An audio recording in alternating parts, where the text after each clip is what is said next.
So that's no small task to have to summarize 3 presentations and contextualize it against my experience in 5 minutes before I get the yellow card.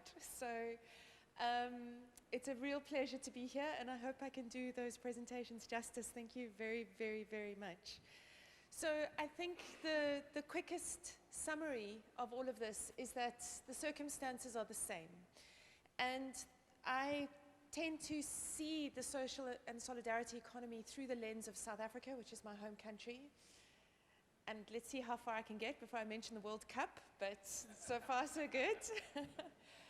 But the great thing about understanding SSE through the context of emerging markets is that the environment of the emerging market means that all these characteristics are heightened. And so what we're definitely seeing is what's coming through in all 3 presentations, is that the need for conceptual clarity is essential, but hard and almost impossible to achieve.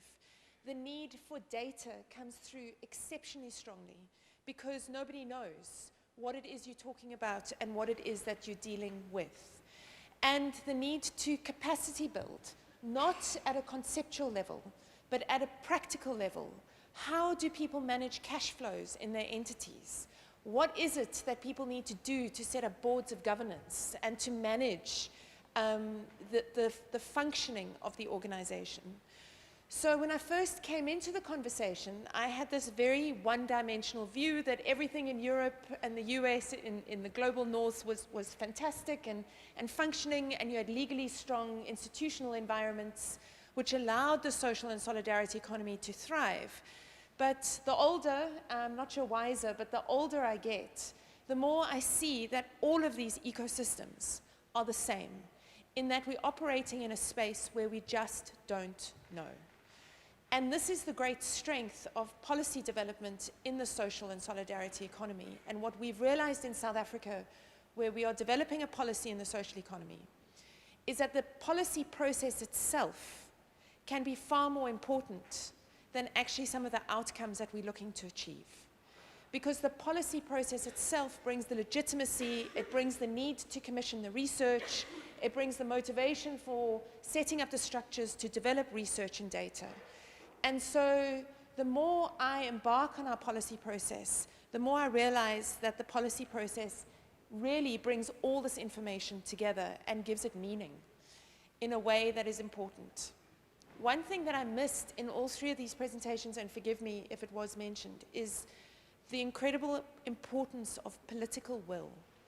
Because your policy process goes nowhere if you don't have substantial buy-in and ongoing buy-in from your political principles. And I recently had to do for the ILO, I'm sure everybody from the ILO in this room had to do one too, recently, is a risk analysis for the project. And for me, that remains the biggest risk, is because the politics in emerging market contexts changes, and they change quickly. And when I see how some of the countries have been able to navigate political change, but keep the conversation going, I think there are enormous lessons that we can learn from that. So just in closing, I've written a few notes that we picked up along the way. Is also that was mentioned by all 3 is the need for networks. So for us, developing a policy was fascinating because we had nowhere to start. Where do you start in developing a social and solidarity economy when there's no network, there's no lobby group, there's no sector? So again, the lessons that are available from emerging market contexts often give us the start point to say, well, we have to start somewhere. We start with our small group, and we literally snowball our sample group from there to grow your network. Again, one of the risks, and Julia said it really well, is the need for networks. Without networks, you don't have momentum, and without momentum, you don't have a policy process. Lastly, the role of trust in emerging market contexts is really important. And we should not underestimate the role of the social and solidarity economy in connecting communities back to government and government back to communities. And this came through really well in all 3 presentations in terms of the role of bottom-up.